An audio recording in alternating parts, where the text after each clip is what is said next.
And so here's my thing is the Philadelphia Eagles, they traded for A.J. Brown and they went on there. They went to the Super Bowl. A.J. Brown was nearly the MVP. Well, it would have been Jalen Hurts, but you understood what happened. Jalen Hurts brought an instant credibility to that team. On the other side of the football, the Kansas City Chiefs got rid of Tyreek Hill, and a lot of people, myself included, thought that they would eventually be exposed because not having that playmaker when it got to the playoffs was going to show itself. But ultimately, it was not a big deal because, and I know that both quarterbacks are great, but what it really comes down to, the common denominator with both teams in the Super Bowl, outside of the fact that both of our GM and assistant GM came from those squads, but the thing of it was their offensive lines were immaculate. The Kansas City Chiefs, a couple of years ago, when they lost in the Super Bowl, Patrick Mahomes was harangued. He was chased all over the building. He looked awful. They scored 9 points. This time, they did not even touch him. No sacks. And even the Philadelphia Eagles, their sack was kind of a scramble, sort of got out of bounds, but they were not getting on Jalen Hurts. And it's down to the offensive line. And I'm pretty sure that Ryan Poles was taking note of everything that was going on. And I think this leads into his big plan. I think he knows what he needs to do. And right now, looking at the Chicago Bears, I think that just by watching the Super Bowl and everything that had transpired, we now know that the offensive line is going to be the extreme focal point of this offense. We got so much to talk about. So you know what, Sammy? Enough of me screwing around. Let's start the show. Turn up your volume.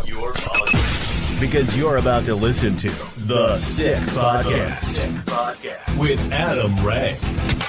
Trying to cut it back. Justin Fields making magic happen. There goes Fields. Touchdown. The sickest Chicago Bears and fantasy football podcast. Brought to you by Underdog Fantasy. Sports entertainment like no other. It's gonna be sick. It's Tuesday night. You know what that means. It is time for Take It to the Rank, a special Valentine's Day edition. That's right. Valentine's Day. Where else would you rather be than to sit here talking about the Chicago Bears with me? It's funny because at around 10 minutes ago, somewhere around 4:50 Pacific time, our producers, Sammy, texts me frantically. He's like, "Oh, hey, Valentine's Day. Do you still want to go? Do I still? It's too late now, pal. We've already the Valentine's Day dinner is commenced. We're already done. We've already made the plans, and everything that's gone on is going to go on. So we're going to be here tonight talking about the Chicago Bears. We're on the clock right now. It's too important. Valentine's Day is great. It's too important, though. We got to talk about it. And, of course, joining us, as always, from FoxSports.com, the great Carmen Vitali, who is all over the Super Bowl. You were the star of the Super Bowl, it seemed. You and Gronk. No. Stole the show. Gronk for sure did. Rob did. Rob was everywhere. Is he like, what is his deal? Like, he is always on television. And what happened? How did you just happen to be in his orbit the whole time? Like, if you're going to draft somebody, and I don't mean draft like if you're playing fantasy or something like that. I'm not going to do the underdog read. Don't pull up the lower third. But if you're gonna be in somebody's orbit, like Gronk seemed like the perfect person. How did all that come about? Well, I mean, we are coworkers technically. So we got to talk for a little bit at Gronk Beach very briefly because this man is a well-oiled machine and has to make all of his sponsors happy and all the other stuff. So I was lucky enough to steal a few minutes with him just to catch up. Because actually I had seen him earlier in the week. Fox held their press conference where they made all the analysts available. And so we were in this big room and I was just talking to some of these guys and I couldn't even get to Gronk at that point because there's a picture somewhere on one of my social medias that was just like this entire huddle around Rob. And just, I mean, for the whole hour, he was just being peppered with questions about this, that, the other. This was right after Tom Brady also had announced that he was going to go to Fox. He was going to take a gap year and go to Fox in 2024. That should be his first season broadcasting. So between that and the Super Bowl and all that other stuff, Rob was the busiest man, I think, last week of anybody because he was doing that. He was doing some analyst stuff. He was doing the pregame show for Fox. But then he's there. He does Gronk Beach every year, whether it's the last few years have been at the Super Bowl. And he like putting on that production is insane. He was doing the field goal for FanDuel, which he didn't end up making, unfortunately. Right. But yeah, no, Rob and I, he was very good to me when we were at the Bucks together, and we were just kind of poking fun at the fact that we are now coworkers again. I told him he was following me. But it's okay. I'm on the good side now. We go back and forth about University of Arizona and Arizona State too. So that was the big thing too. We were in Sun Devil country. So I was like, you're on my turf, man. Like I wasn't in his orbit. He was in mine as far as I'm concerned. Yeah. It's funny because of the rivalries like that. I always trip up because our good friend, Stephanie Smalls, who's been on this show before, she hates John Rahm. She doesn't hate him. She's irritated by him because obviously the Waste Management tournament was going on. And I'm like, what? And it finally, like, I feel like Terry Benedict when he realizes his casino's been ripped off. I'm like, she's a U of A girl. He went to ASU. I get it. And of course, you and John Rahm would be simpatico because both of you are Sun Devils. So, anyways, that's a quick aside about that. But it is cool. Who was the person, though? I want to ask this question because for years, it's always me. Like whenever the NFL Network makes people available and they got like Rich Eisen and Mooch and Kurt Warner and all those guys, they'll have tables set up. And I will not be invited to that event, but will set up my own table. Like it's so sad. And then nobody shows up. So I'm sitting there alone. Who's the guy? Who's the guy on the Fox team? Who does I can't imagine anybody not wanting to talk to any one of those guys. Maybe Menifee, because Menifee's awesome. Like he's a great guy. Yes, he is. I will say that Jay Glazer and Kurt Menifee had like, so they had these backdrops. Yeah. And like Rob had his own backdrop and he was like one stool in front of the backdrop. Jay Glazer and Kurt Menifee had to share a backdrop and there were two stools there. But like, I mean, the whole time people were talking, like I actually had a really good conversation with Jay and got to, kind of get in on it a little bit. But I was just kind of like looking around the room. They had the A team, the Fox's A team that was calling the game on stage, and you had to like wait in line to get up onto the stage and talk to those guys.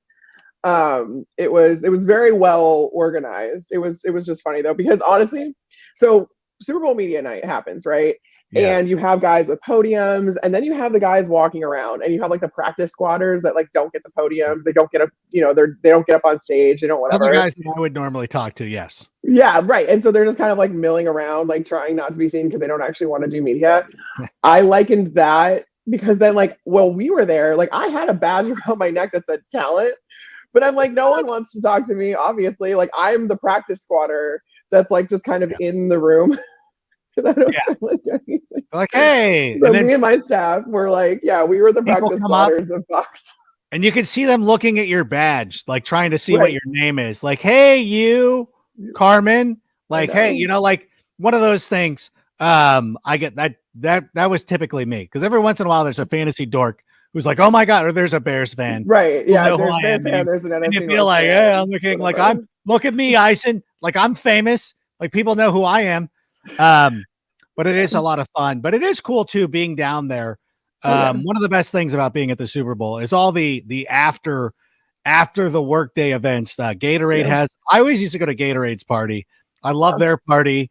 But you get to see everybody like, kind of, their hair down a little bit. Like I remember Chris Sims and I had a wonderful conversation one time, a couple of years ago, incidentally enough, at the Gatorade party. And, so you get to be in that mix. Let me ask you, as you're, this being about the Chicago Bears, and everybody's like, get to the Bears already. All right, we're getting there. What was that? Were people talking to you about the Bears? Was there? I know because Justin was down there. I know Jalen Johnson was down there. Was there talk about the Bears? Were people like, were they kind of primed about it, or what was the temperature in the room? Oh yeah, I mean, it was the same sentiment about Bears are on the clock now, basically. I mean, the game hadn't been played, but we know the Bears have the first overall pick. What are they going to do with it? That was a huge topic of discussion. I mean, Justin Fields spent at least 2 days, if not more, at Radio Row doing media. So, I mean, there is an appetite for Bears content. There always is. It's funny because I feel like Bears fans, there's a sentiment among Bears fans that national media picks on them, right? Or the national media isn't fair to them. And, and honestly, I think it's true, but I think it's true because of the fact that win or lose, Bears fans, and this is a total compliment to Bears fans, they stick with their team. win or lose. And so you know that you can rile up this giant fan base by talking positively or negatively about them. And if there's not much going on, it's easy to pick on them, and you're going to get a ton of engagement off of that. Yeah. So it's a catch-22, Bears fans. I'm sorry. Because you are so loyal and wonderful to your team and you ride for your team like no other, you're going to get picked on because it means engagement. No, 100%. And there's there's always that, whatever we're doing, and not to pull the curtain back too far, but like when you're doing stuff with Total Access or any kind of show, there's always like, if we can get an opportunity to talk about the Dallas Cowboys, we're going to get it in there. For a while, it used to be the New England Patriots, but that's going to start falling off, especially now as they get further away from the Tom Brady era and just become another AFC team. But the Bears are always going to be that one. And like, they'll allow me. I mean, I don't think it's the reason why I get to go on the air, but they always will lean into it. And when the Bears beat the Patriots on the Monday Night Football, they had already planned like, hey, if the Bears win, you're going to go up. And like, they didn't script anything. Like, you just get 3 minutes. I'm like, what am I doing? They're like, well, I don't know. Figure it out. Like, go up there, and you're going to go up there on stage, and you're going to talk for 3 minutes about the Bears, whatever you want to do. We trust you. So we do get a lot of that stuff. So people do want to know everything that's going on. And what makes it doubly interesting this season is, in fact, the Bears have the number 1 overall selection, and that's going to be a huge topic of conversation. Now, we keep hearing, it's interesting to me because you hear people talking about, well, the Bears don't need a quarterback, so they're not as desperate to trade or anything like that. And I'm like, that doesn't matter. Like, teams need to get up there and get that number 1 pick. And I laid this out last week, and I was emphatic about this. I'm like, it's not about whether the Bears need a quarterback or not. It's that that the team at number 2 is taking a quarterback. Yeah. So if you fall in love with one of these quarterbacks, then you're going to have to jump ahead of the Houston Texans. And even if the Houston Texans end up being that team that falls in love with the quarterback, they might have to move up a spot. It's not going to be as lucrative as a team jumping up from like 7 or 11 or whatever it is to number 1. But also, there's still going to be some movement. So what were people talking about down there in Arizona? What is the consensus? Do they think, the Bears are going to move down? And if so, like, what can people expect? Yeah, I mean, I think that the overwhelming majority of rational analysts that aren't trying to just rile up the Bears fan base are pretty much in the camp that, yes, the Bears are going to trade down. They should trade down. Even if it is just to that 4th spot with the Indianapolis Colts. I think we heard Jim Irsay, actually, this wasn't in Arizona, but this was yesterday when they, announced their new head coach, that they wanted an offensive-minded head coach because they're going to have to develop a new young quarterback. And I think if you watch that press conference, you see Ballard just like side-eyeing him, like, stop talking. You're tipping our hand. And I think that but that's the general consensus, though, is that the Bears are the team to trade with because, yes, Houston is going to need a quarterback. And if you are in love with one of these guys, you're going to have to get up to that top spot. So I think all of the people who weren't, just trying to get clicks, get engagement, get all that kind of stuff, I think that is the rational thing to do. But who am I? I mean, maybe some people really have that opinion that they should trade Fields. That being said, that was the overwhelming majority of people I talked to this week was that, yes, the Bears should trade down. They will trade down. It's just a matter of how far they trade down. Yeah. Nobody was asked about that a bunch. So, yeah. I can imagine. Nobody takes the trading Fields thing seriously because there's just no reason to. It's just not going to happen. And let me ask you, after watching Jalen Hurts in the Super Bowl, to me, I think it just goes, it strengthens the case for Justin Fields. Like, sure. I honestly, like, I love Jalen Hurts, and I think he's a fine quarterback. He's somebody I wanted the Bears to draft in the 2nd round last year, or 2 years, 3 years, whenever he came out. I think Justin's going to be better.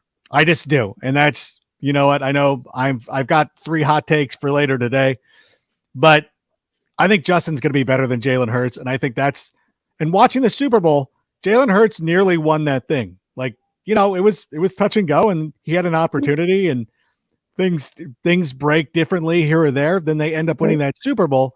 So I think that I think that strengthens the case for Justin Fields. I know that you were never wavering on Justin Fields, but would you agree with that?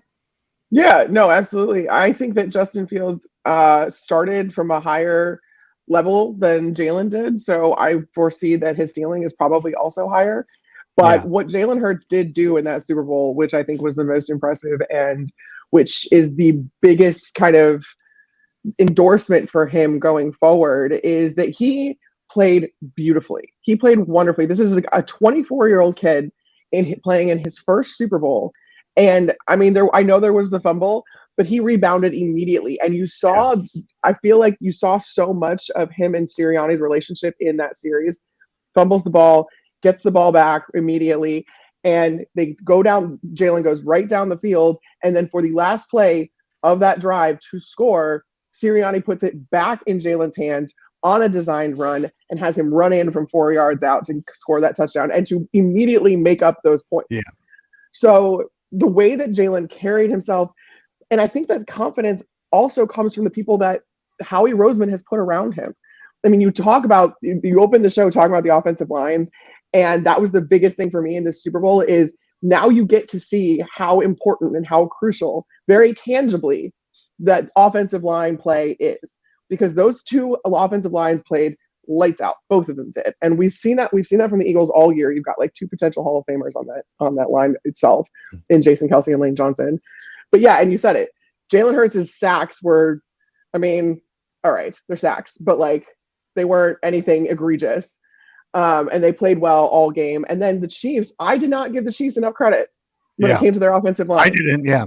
Not at all. And like, I feel horribly for that because I'm a big and I never want to say like, I am. And I always said that Eagles had the edge though. I never said that Kansas City was bad on either side of the line. But I mean, to pitch a shutout like that, and then also to pave the way for you to run for over 150 yards. I asked Sirianni about like, was there anything they were doing to mitigate the pass rush in particular after the game? And he was like, they honestly, what I heard out of that was like they ran it a lot more than we thought they were going to. And like it was also, you heard the Chiefs players talk about that too. They like Orlando Brown was telling reporters, we didn't know how much we were going to run, but that's what was working. And they have that flexibility. And so in general, I just think that I know this was about Jalen Hurts, but yeah, no. By extension, we saw how important offensive line play is to a quarterback, to bring this all back to Justin Fields, to a quarterback's development, because Jalen Hurts doesn't take that leap, quite honestly, not even a step this year. He took a leap. He doesn't take that leap. He doesn't become an MVP candidate. He doesn't now prove himself as the face and the future of the Philadelphia franchise without having those guys in front of him. And I think you can take that lesson with you back to Chicago and say, all right, and I don't think anybody needs to tell Poles this. He's not a former offensive lineman, obviously, so he knows the importance of offensive line play. That has to be one of their top priorities in this draft, in free agency even, to get a really, really solid brick wall in front of Justin Fields, because that is going to help his development tremendously. No, I agree with that. And again, the Super Bowl being the most telling, the most illustrating possible, the most telling of all, of just showing you great offensive line play means, even though AJ Brown was incredible, and Patrick Mahomes is on another level than everybody else, but he's making stars out of Juju Smith-Schuster, who might have died today, at least metaphorically, on social media. Boy, why? Like it's now for those of you who didn't see it, Juju, excuse me, did post kind of a funny little joke, and then AJ Brown just destroyed him like I've never seen before. AJ Brown like kind of channeled The Rock, and it's just you got to go see it. Actually, if you follow me on Twitter, I retweeted it and I commented on it. So make sure you go check it out because it's hilarious. It's one of those things, just like why did you bother? Juju, just take your Super Bowl ring and be done with it. But no, do your thing, do what you got to do. But I do think that it's important to go out there and get the offensive line, get that thing shored up and ready to go. And I have no problem with that. Now, I do want to go through this really quick, but before we do, I want to let everybody know, Underdog Fantasy still around, still a great way to be involved, not only with the draft, but we got March Madness coming up. There's a whole lot of things. If you've ever ventured into fantasy basketball, you might want to check out Underdog Fantasy right now. the easiest way to get started is to go to underdogfantasy.com or download the app and make your initial deposit, and Underdog will match it up to $100. Yeah, pretty cool. It's a pretty cool way to get started.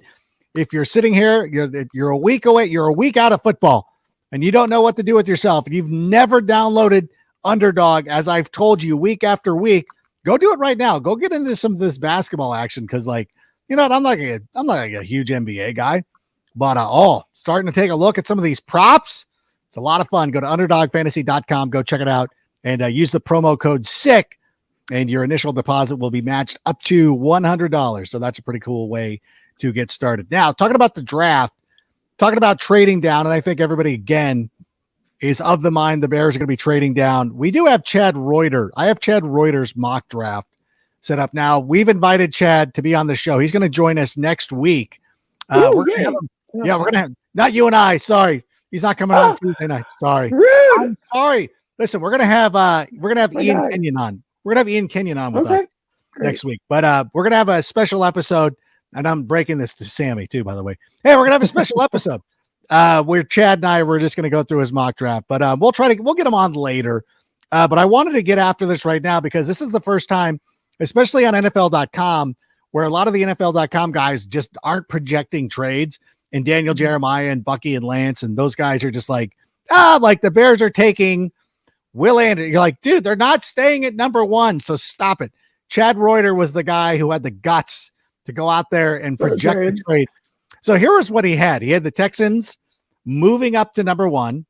The Bears would end up with a round 3 pick for this season. So we get their third rounder, but their first round pick in 2024 and a fifth round.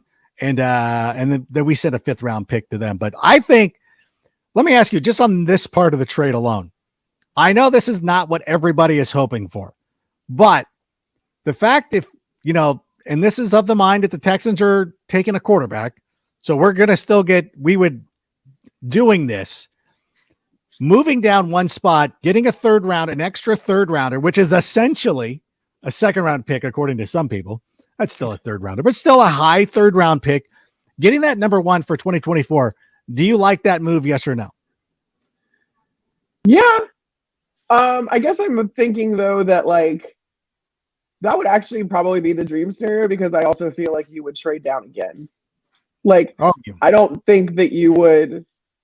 I don't know what he has in there necessarily, obviously, but I don't know that if you traded with Houston and you traded down to the 2nd spot, I don't know that you'd stay there, because again, you also think that someone's going to want to come up for one of the other quarterbacks, of course, because quarterbacks just rise. And yeah, I don't know. But I don't know if that would happen. But no, I think I would do it either way, because I mean, you're not going to lose out on a player that you were already going to pick. Yeah. And I just think that the returns be better. Yeah, and the 1st rounder for next season, great. When you're talking about trading and getting an extra 1st round pick, this year, there's only a couple teams that you can trade with that have that capital to give. Right. So yeah, I would be fine with that. Especially because it only means you're moving down one spot. Well, then here's what he would does. Want more, though. I would probably want more, though. Here's what he does in this scenario. Of course, going off the press conference today, then the Bears trade down one more time with the Indianapolis Colts getting their 1st round pick for this season. So that means they would move to number 4, getting a 2nd round pick as well as a 2nd and 3rd round picks in 2024. I don't know if that's quite enough, but still, you would end up with a 2nd rounder, a 3rd rounder. You would stay in the top 4, get a 2nd and a 3rd rounder this year, a 1st, a 2nd, and a 3rd next year. I know that that's not as sexy as a lot of people would initially be thinking. That's a lot of draft picks, and especially getting a 1st, 2nd, and 3rd next year for 2 teams who might end up being in the top 10 as well. Yeah. Yeah. No, I guess it also depends on how much you think the Colts are going to turn it around this next year. Yeah. And if they're going to be that you would be okay with that. But I mean, as many picks as you can get in the top 50 this year, I'm pumped, even in the first 3 rounds, because you're still looking at starters in the 3rd round at this point. And it sets you up again for next year. I feel like there's a really large sentiment of people that are like, okay, we have all this capital this year. We have the draft, we have the cap space, we have the draft capital, all the other stuff. All of the things that the Bears need to fix and to get them to improve upon, it's still not going to be able to be done in 1 year.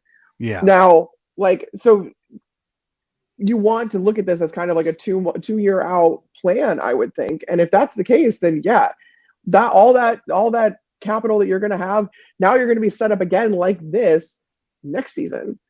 And now you can start to talk about, all right, this next season in 2023, maybe you flirt with a winning record, maybe you flirt with a wild card spot, but then year after that, if you're flirting with a wild card spot, you have all of this capital, left over.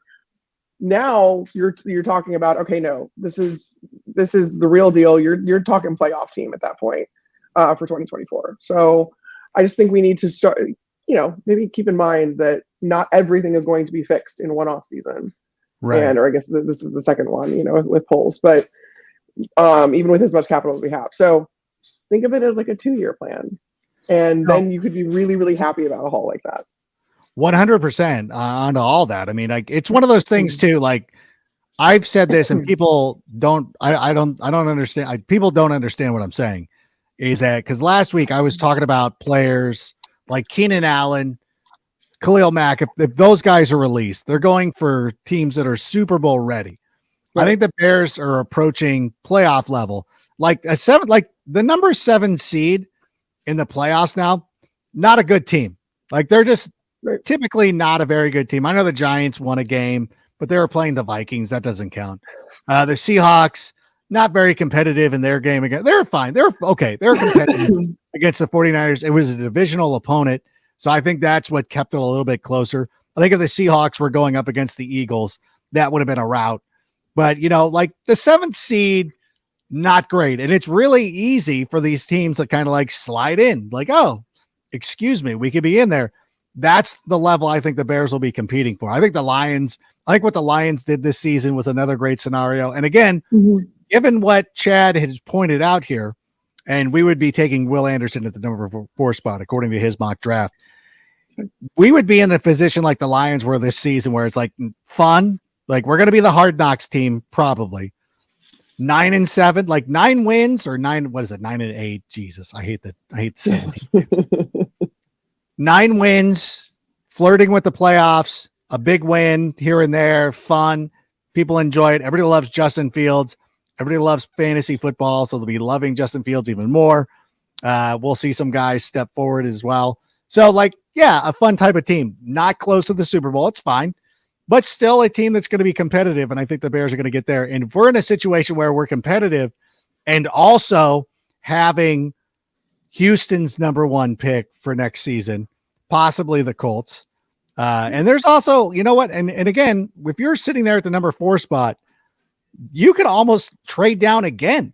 If you're not completely sold on Will Anderson, and you look at if you want to get something from the Carolina Panthers, the Tennessee Titans, one of those teams, because to me, and I pointed this out last week when you're out gallivanting in Arizona, is Houston's taking a rookie quarterback. Indianapolis is taking a rookie quarterback. You don't hire these first-year coaches. Don't need a veteran quarterback. Derek Carr is not going to Houston. He's not going to Indianapolis. He's definitely not going to Carolina. If you see the rumors with Derek Carr connected to Carolina, that's not happening. Carolina's drafting a quarterback. I will tell you that right now. I can't reveal, but Carolina is drafting a quarterback. They're not going to go after Derek Carr. And again, first-year coaches, they do not want these veteran guys because it does them no good. Robert Saleh trying to keep his job in New York. Yeah, veteran quarterback makes a lot of sense. If Aaron Rodgers emerges from his darkness retreat and wants to retire, then I think that Derek Carr is going to be plan B. And I think this is going to be part of the reason why Derek Carr takes a little bit of time. Like, I know that New Orleans makes a lot of sense, but he's smart enough to be like, well, I'm going to wait, because if Aaron Rodgers retires and the Jets want a quarterback, I think that Derek Carr in New York makes a lot of sense, especially for a team so close to the playoffs. But in any event, what about some questions? I'm sorry, Sammy. We've been talking so long here. We've been ignoring our good fans And Mark is talking about, I just don't see why Houston and Indy would trade up with us. And again, Mark, it comes down to who is the quarterback that you covet. Like if Houston's sitting there, and this happens a lot, where, they don't care which quarterback they get. They're like, whatever quarterback falls to us, we're fine with. But you know what? That never happens in the NFL. And I'll tell you this right now, you have to look no further than the Mitch Trubisky thing, because there was Mitch Trubisky, Deshaun Watson, and Patrick Mahomes. The Bears were in a spot where they were guaranteed one of those three quarterbacks. They didn't have to make any trade at all. They could have stayed at number 3, and no matter worst case scenario, you end up with Patrick Mahomes. That was the guy in that draft. That was considered the third quarterback. Mitch was number 1. Watson was number 2. Or you could have flopped Mahomes and Watson, if I'm not remembering this correctly. But to my recollection, Mahomes was the third guy. But the Bears made a trade because they fell in love with one quarterback. All you need is for Houston to be like, look, we love Bryce Young. We have to have him. Because the Bears could be like, well, we're gonna trade Bryce Young to the Colts, or we're gonna trade him to the Titans or another team. And you might like Will Levis or CJ Stroud, but that's not, that's gonna happen. And that's another thing, Carmen, that could work out too, is that, if let's say that just as a for instance, I'm not mocking these guys into anything, but let's say Bryce Young, Houston trades up, they take Bryce Young. What if the Colts come in and they're like, they love Will Levis? And you're like, okay, well, they take Will Levis. The Cardinals stay at number 3. The Cardinals could move out of number 3. I mean, as we think about moving down from 4, the Cardinals could be the team that's like allows another team to move up there. So 3 quarterbacks go with the first 3 picks. But if the Cardinals stay at number 3, take their guy, they might fall in love with one of these 2 defensive players. They've hired a defensive minded coach. So they might want to just stick with one of those guys. Then sitting there at number 4, if CJ Stroud is somebody's quarterback, if the Carolina Panthers are convinced, like, and again, this is just a for instance, CJ Stroud is there, like, they'll move up. So yeah, so there's a great reason why these teams, because they love these quarterbacks.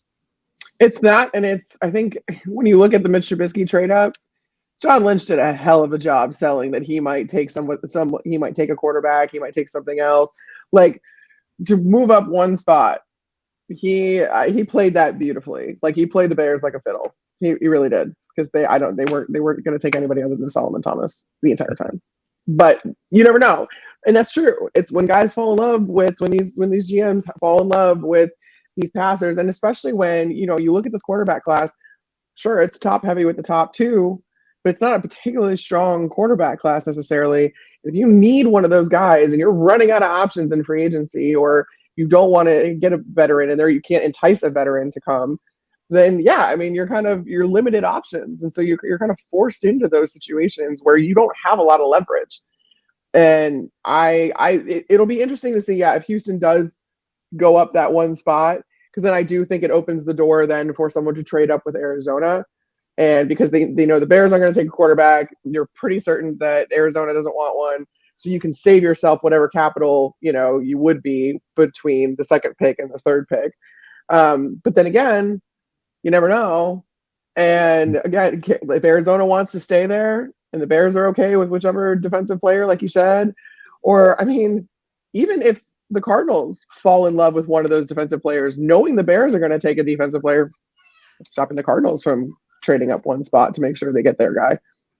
I mean, I'm just throwing that out there. No, there's a lot of that too. There's so many like moving parts and pieces that are going into these draft boards, in these draft rooms. All these scenarios are being discussed. There's all these backdoor deals and kind of, shenanigans going on, especially like we'll see at Indy, the Combine, like all of that stuff. It all plays a role, and you never truly know what teams are thinking until draft night. Yeah, it's one of those things too. Jim Irsay is a great example of somebody that you just don't know what he's going to do. And that could obviously impact the way the Houston Texans operate. They've got an inexperienced front office. And let's be honest, the most well-run organization. I know that people sit here and take shots at the Bears and what we've got going on, what we've done over the last 20 years or 30 years or whatever it be. The Houston Texans have not been a model organization as well. And so when you see Jim Irsay, like, you don't know what that guy's going to do. So you can convince Houston to move up. And I think that in addition to what John Lynch did with, intimating that perhaps they could take a quarterback, there were also rumblings that the Browns were going to jump back up and jump up. Cause like, I think that was another hot rumor too, is that, Mitch was an Ohio guy and the Browns were like, oh, the Browns could move back up to number 2 and take him. So again, the Bears got played and, we see what happens. And hopefully that's not going to be the case. Hopefully Ryan Poles, coming from an organization like the Kansas City Chiefs, we hope that he knows what he's doing. We think Philadelphia, Ian Cunningham, these guys know what they're doing. So hopefully we've got our big boy pants on and we're going to go out there and rook some of these teams and it'll be a lot of fun. So there is incentive for both the Colts and the Texans and for the Colts too. Like the Colts cannot stay at 4. They absolutely run the risk of not getting any quarterback because that's another thing that Ryan Poles has in his arsenal. Like, you don't know what the Cardinals are going to have. The Cardinals probably not going to stay, obviously not going to be taking a quarterback, but they might trade out. What if they don't love one of their guys? So it's all about poker and getting these guys a little bit nervous. And hopefully I would hope that they make the Houston move quick and then try to get the Colts to jump up, but we'll see. We'll see what's happening. All right, Sammy, how about oh gosh, the Bears 85 is back. What is your limit on moving back, or can there be a good enough? You know what? I don't think there is a limit. I mean, like if the Bears were just moving down accumulating picks all over the place, I'm all for it because as Carmen was intimating earlier, this is not a one season thing. And as much as everybody loves the 2 guys at the top of the draft defensively, we're talking about, of course, Will Anderson. We're talking about not Will Levis, Will Anderson. We're talking about, I mean, there's even like guys like Christian Gonzalez, Paris Johnson Jr., Miles Murphy. Like there's a lot of dudes. So to me, I know that who everybody is talking about being the first 2 defensive guys off the board. I don't know. I would just rather have more players. I think that's the thing. And I think that's where the Bears are right now is like, we're not one guy away, as Carmen has mentioned. Like we're not one, like Will Anderson's not coming in and we're not going to the Super Bowl because of him. It's not a Nick Bosa type of situation. It's going to take a lot of people. There's going to be a lot of dudes. And so the more that we can get in, and I think that, you can trust Ryan Poles for what he's been able to do for some of the draft picks that he's already made. So I think that it's better off. I think there's no limit. Let's get all the players. Yeah. I mean, Bears have so many holes to plug. So you don't need to even stick with defense. You could get one of the offensive linemen. Like we were just talking about how important offensive line play is. So go get one of those guys in the first round. And then especially if you have traded back and you've gotten so much more capital, and then you're talking about, again, as many picks in the top 50 as you can get. And that goes into the second round. So high second round picks, even into the third round, though. I mean, we're seeing, you see starters all across these 3 rounds. And I think, again, we also get caught up in first round, the glitz and the glamour of the first round, and these guys that, honestly, though, they're not necessarily sure things either. So there's plenty of first round busts. And that's the thing is when you have this much work to do, you have to not only think about quality, but you have to think about quantity. And I also think that Ryan Poles in his first draft earned Bears fans' trust in his evaluation process because he hits on Jaquan Brisker and Kyler Gordon with his first couple of picks. And he was able to make a starter for this year out of Braxton Jones, who had took his lumps short, but he's a 5th round rookie out of Southern Utah playing left tackle in the NFL. Like but I think that he can turn into a really good player too.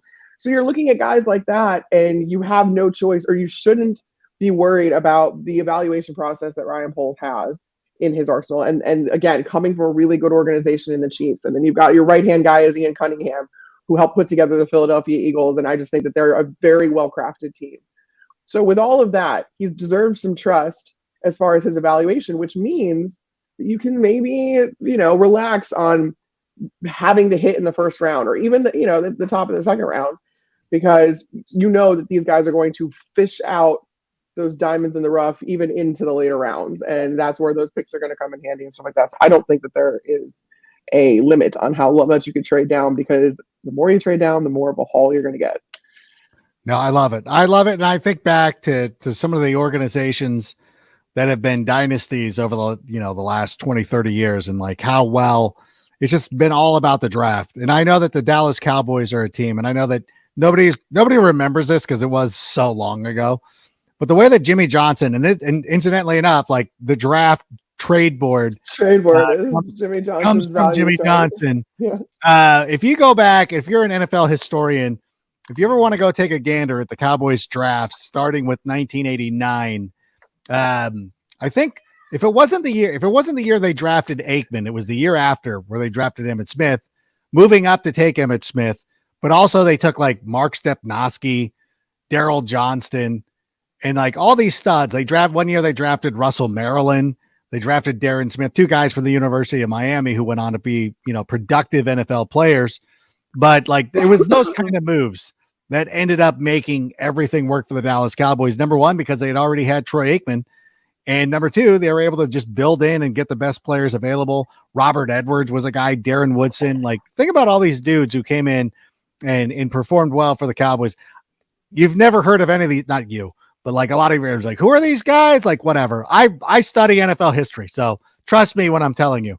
It's a lot of fun. But it's all about, though, being able to make those, like trading down and doing all that stuff, but also making the right picks, which hopefully I have a lot of faith. And last week, we did break down why Braxton Jones was a better player than a lot of people are giving him credit for. If you want to go back and check out that show, if you're bored, got nothing to do now because the season's over, you can check out last week's show. It was just me rambling, but it was okay. He'll have the benefit now of a full NFL offseason too, to bulk up, and I mean he's very well aware that he needs to get stronger and that he needs to kind of put on weight, and he will now have all of the time to do that. So.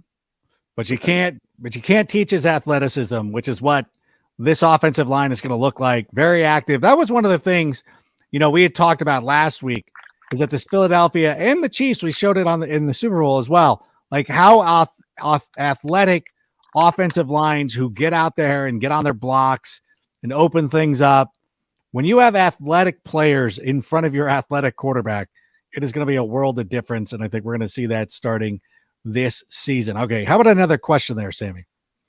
Is it possible to draft young and then trade him if you don't get a decent offer? I mean, it is possible, David, but then again, when you're holding it, it's not as lucrative. It's like going to the Nordstrom rack, buying some stuff, and then trying to put it on Etsy or Poshmark or whatever it is. It's never going to get the return that you think it's going to do. Think about your like fantasy drafts where you draft two quarterbacks and you're like, I'm going to hold on to this quarterback. Then somebody's going to panic and then nobody does. So I think you're better off. I mean, worst case scenario, the absolute worst case scenario, you get the defensive player that you want or an offensive lineman, who knows? You get a different player. Like they probably don't have a quarterback as their number one player. Like if you look at like Daniel Jeremiah's top 50 board, like the quarterbacks are never the top guy. Maybe Trevor Lawrence was during his draft, but it's always some other defensive player. And you know what? And it works out. And look at what happened last year in Detroit with Aiden Hutchinson. I know he wasn't the top player, and Walker, who went to but for Jacksonville, like those, it still works out. Like those are good players, and it's not as sexy, but you want to be able to kind of move that around. And I think that the quarterback, the difference is there's better quarterback prospects this season than there were last year. But I don't think that, I don't know. You give up leverage if you just have Bryce Young, because for all we know, someone wants to trade into the top spot to get CJ Stroud or Will Levis even. I mean, like you now have you've given up some leverage in that you hold one of those options. And not to mention, teams to have the option that they pay a premium to have the option of who they want.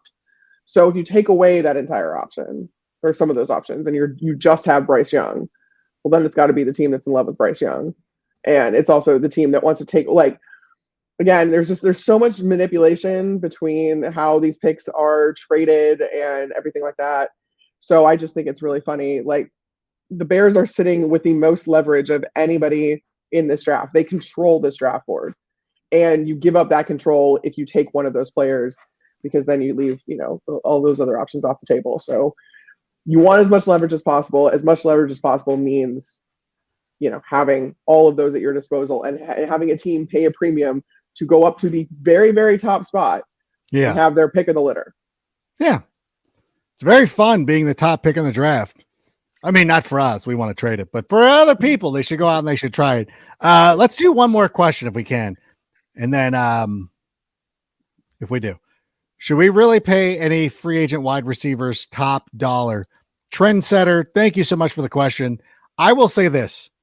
Looking at who would possibly be available, there's nobody who really interests me. Like, I would rather try to make a trade, but we'll be curious to see if guys like, if DeAndre Hopkins just becomes a free agent, if Keenan Allen becomes a free agent, one of the Tampa Bay wide receivers, which I don't anticipate this, but there's not somebody, it's not like Justin Jefferson's available. And even Christian Kirk, who worked out fine last year for Jacksonville. But to me, and Carmen, you might have a different outlook on this, I don't think that there's any guy where you're like, yeah, you absolutely have to have this wide receiver. I think if you do think that is going to happen, then you need to get on him ASAP, because you saw, like Christian Kirk ended up being a discount. Like, Christian Kirk ended up being a value pick and a value add once we saw, the trades happen and the wide receiver market just really starts snowballing. Yeah. So if you're going to go after one, which I do think you should, though, that's the one thing, is that I'm not convinced that I want a number one receiver that comes in as a rookie. I feel like to get a bona fide number one receiver to really round out everything around Justin Fields, a veteran receiver is probably ideal. And you have the cap space to do it. So take advantage of that. Get in early, though, because it might be kind of a sticker shock in the beginning. But then, you saw what Christian Kirk was able to do for Jacksonville this year, and where his salary ended up on the list of free agent wide receivers receivers that were given new contracts this last year. So that would be my only thing. I think there are a couple, I've talked about a couple different positions where I think that the Bears would be wise to add in free agency versus the draft. Center being among them. I think wide receiver would be great. Linebacker even, but we'll see. I would also love for one of my guys from Tampa to come to Chicago, because that would be great. I would get to cover them again. Yeah, right? Now you're talking. Very happy if either Mike or Chris decided to come. But I think of the two, Chris is one of those kind of do-it-all guys. I don't know if true number one, plus the ACL injury. You're still not, you don't know if he's the same player exactly. Mike is that, bona fide X receiver, huge red zone target that I think the Bears would be wise to take a look at if he's willing to leave Tampa. I just don't know if he's willing to leave Tampa. He's going to be out there. Once Rodgers comes back from his darkness retreat and retires or whatever, I think Lazard will end up being one of ours. But it seems like kind of a hot take. And speaking of which, we've promised that we're going to be doing scorching hot takes. Now, you were at the Super Bowl. I'm assuming you did not write 3 scorching hot takes. It's fine. It's okay. I have got 3 of my own. Okay, I can react to yours. How's that? How about, or you can leave. I don't know. I don't want to keep you from Valentine's Day dinner, but if you got time to react, I would love it. I've got time to react. Let's go. All right. Let's do it. All right. It's time. We got the animation too. So let's do it. Scorching hot take number 1. Sammy, roll the animation.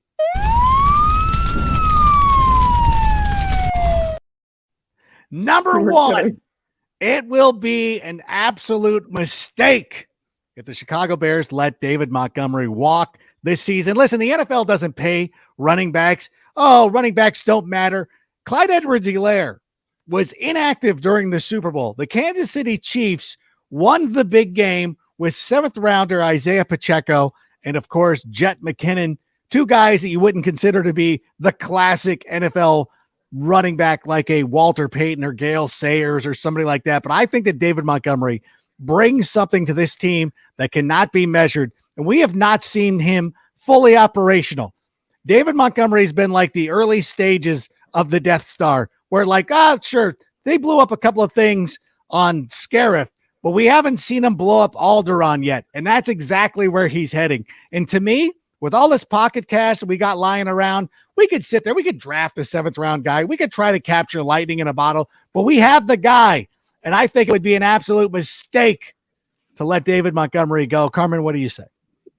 I agree, but for the reason that I think that is much veteran presence as you can put around Fields, proven veteran presence that you can put around Fields is going to help his development that much more. And having a guy that you can rely on all 3 downs, like you can with David Montgomery, is crucial. But I think that the Chiefs argument that you just put kind of works against you, because I think if you look at Isaiah Pacheco and how much he had to do with their success in the Super Bowl, and you think, oh, you can get him in the 7th round. I don't know. I think that there's an argument there. There's an argument there. I understand. No. I understand the argument. I was pointing out the argument. There's a solid argument for it. There's a solid argument to not paying running backs. We've seen it happen time and time again. A couple of years ago, the Steelers let Le'Veon Bell go. It didn't really bother. Well, they didn't win the Super Bowl, so I don't know how good it worked for them. And neither did Le'Veon. So. I know what the argument is going to be. Yeah, okay, they were going to point to the Chiefs. Like I'll admit, like it doesn't always like. Sure, you can get away with it, but why? Why? Let's not get cute with it. You know what? I think that. But yeah, like I said, I agree. I think that the veteran presence that he has, the way that he's been integrated into this offense, and how reliable he is, it would be wise to have to stick around. I wasn't using Pacheco as an argument, but I was acknowledging that there's what the contrarians will say, that the running backs don't matter, people. I don't care what they say. They're also the fantasy matter. You just might be able to get them later. They're the fantasy dorks that want to go 0 RB or whatever. And I'm like, you know what? If you got a stud running back, listen, there's a lot of ways to win these games. I say stick with the guy that you know is going to be a productive member of your team, David Montgomery. Again, I had tip to other teams that are able to get by. But who's ready for scorching hot take number 2? Roll the animation.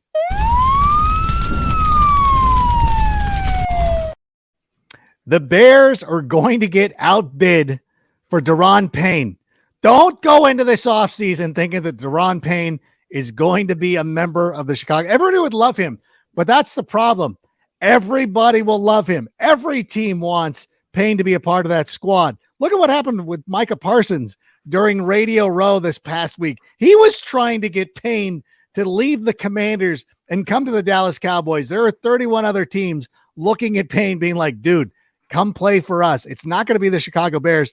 And this might be the hot take of this inside the hot take, is that obviously nobody has more money to spend than the Chicago Bears. But I really do think that Ryan Poles is going to look at this situation and say, you know what? We're not a Daron Payne away from going to the Super Bowl. Instead of one extravagant purchase where you're like, we're going to throw all our money after one guy, I think we're going to end up just signing a bunch of dudes. And not like just Jags, but I mean like productive, quality players. And I think it's not going to be as sexy. And it's going to be one of those things that people are going to be like, I would have liked. No, I think it ends up being better. I think we're going to have more depth when, guys get injured and things like that. I think it's going to hurt. It's going to help us in the long run. I think Ryan Poles is going to be a little bit more cautious with our free agent. We're going to spend it. We're going to spend money. But I think we're going to be a little bit more cautious because, as you said, Carmen, we have so many holes to fill. I don't know that they'll get necessarily even outbid. I think it's a matter of fact, if Daron Payne can choose where he wants to go, he's going to go to a contender. And the Bears just aren't going to be that yet. And I agree with you that Ryan Poles isn't going to spend frivolously just because he can. He said that he's going to be smart about this. And again, when you're talking rebuild, it's not all going to be, we've talked about this whole show. It's not just going to happen in one off season. So you want to make sure you are making smart decisions in the long term, not just trying to get lightning in a bottle for 1 year, because you're not a couple players away. You're not even a few players away. You're a lot of players away. It's fine. And I know everybody wants to do jersey swaps and everybody's already talking about it, the dream scenarios in the offseason. I just don't see, it just doesn't make sense. Like, I know, like, it would be fun. Maybe next year, a player of Payne's caliber would be worth spending on. But for right now, it doesn't make a lot of sense. Like, don't put up the solar panels until you build the pool. I don't know. I don't know if that makes sense at all, but whatever. We're not going to get them. Not the people in Chicago. That's, yeah, I guess not. No. Very nuanced Southern California take. All right, fair enough.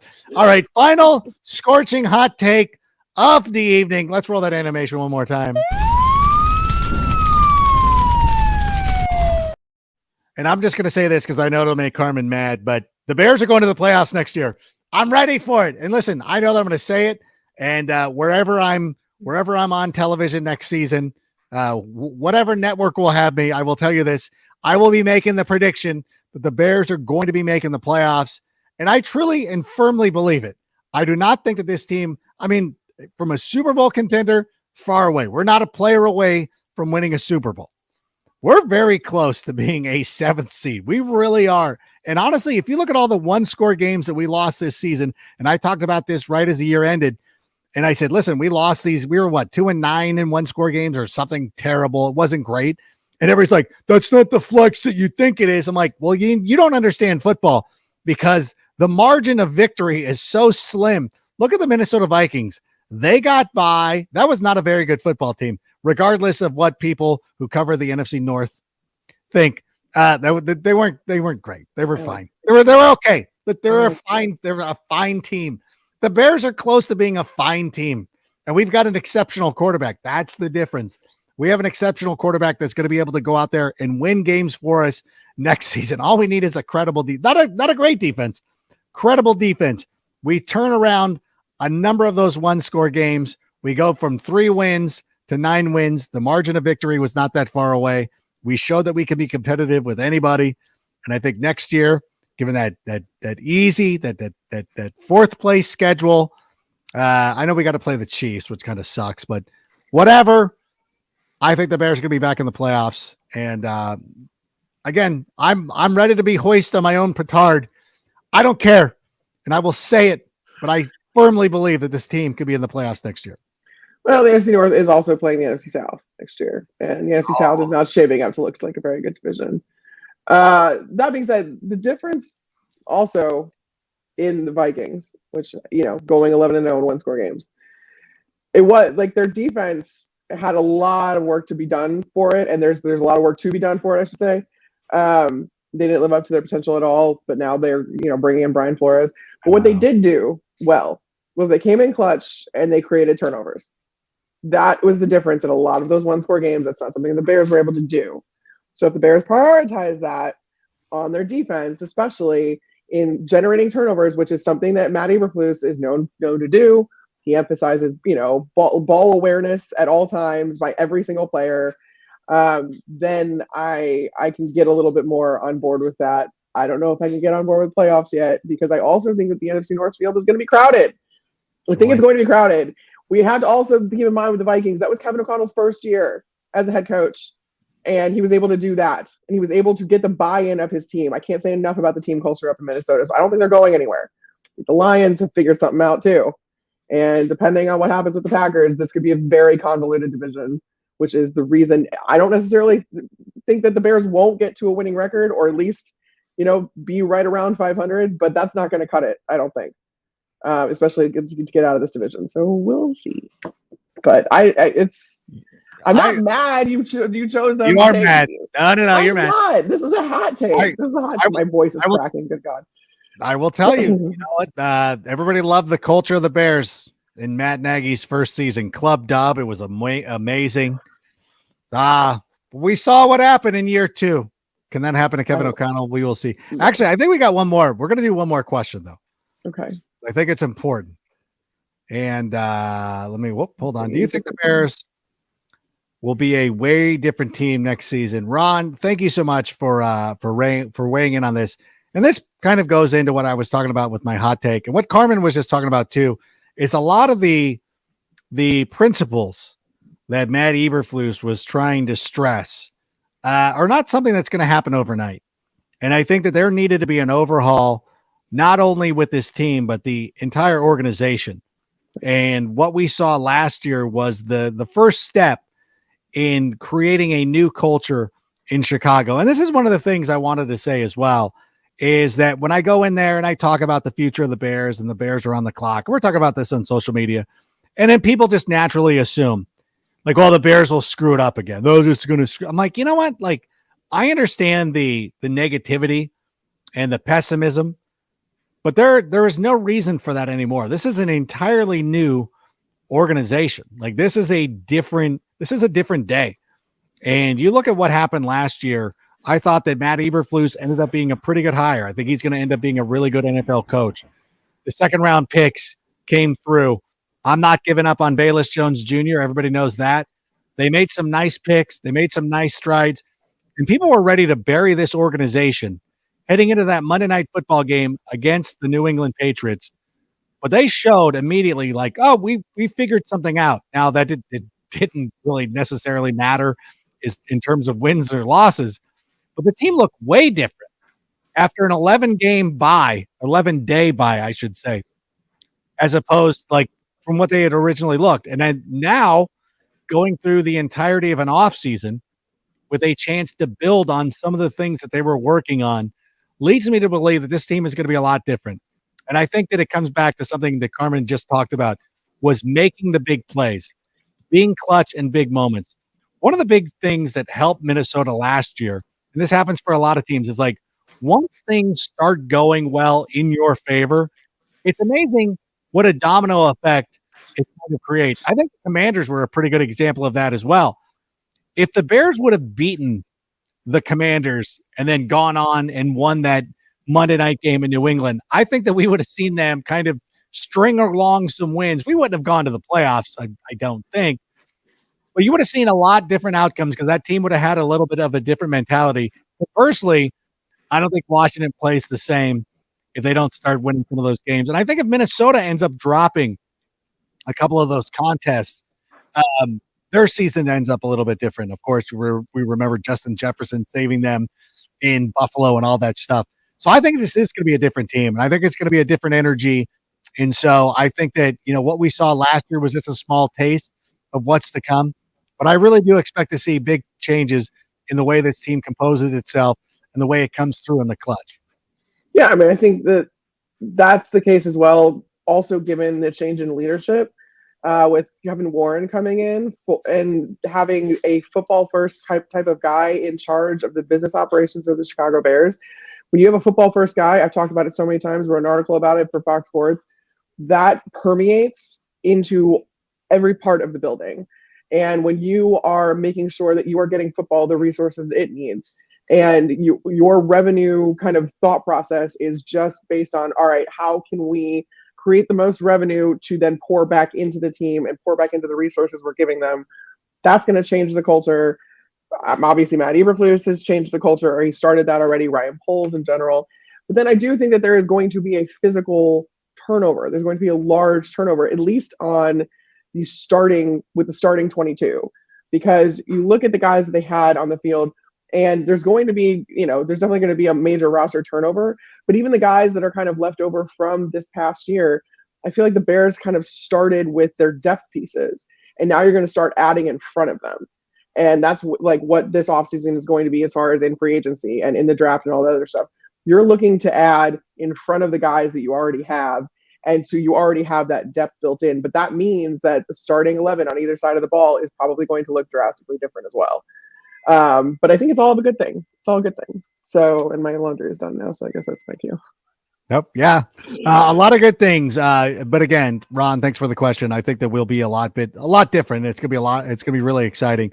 A lot of cool things are going to be happening with the Chicago Bears. We're just starting to scratch the surface here. So I want to thank everybody who joined us here on Valentine's night, who is here for the live version, or if you're watching us later, we appreciate you doing that as well. Going to remind you, Ian Kenyon will be here next week. He's from the 33rd team. He'll be talking about some of their mock drafts, that they've been doing. Chad Reuter, at some point, we're going to drop a special episode with him, go over his mock draft. We talked a little bit about it, some of the things the Bears were going to be possibly doing in this, but we'll go a little bit more in depth. As a matter of fact, if you want to go to NFL.com right now, look at Chad's mock draft. He's done it for 3 rounds. I don't want to spoil it all. I wanted to save some meat for next week, but go check that out and go see him. We'll go and discuss what the Bears could possibly look like after the first 3 rounds of the draft. But that will be coming up next week. A lot of cool things happening here. So I want to thank everybody for being here. Carmen, thanks once again. Welcome back. Great job covering for Fox Sports and all the great things you do. So we appreciate you being here. Thanks. All right, there we go. And big thanks to Sammy. You can go ahead and play us out as we say bear down. And that's a wrap. Hope you don't miss us too much until next time. Follow the Sick Podcast with Adam Rank on YouTube, Instagram, Facebook, Google Play, and Apple Podcasts. Brought to you by Underdog Fantasy.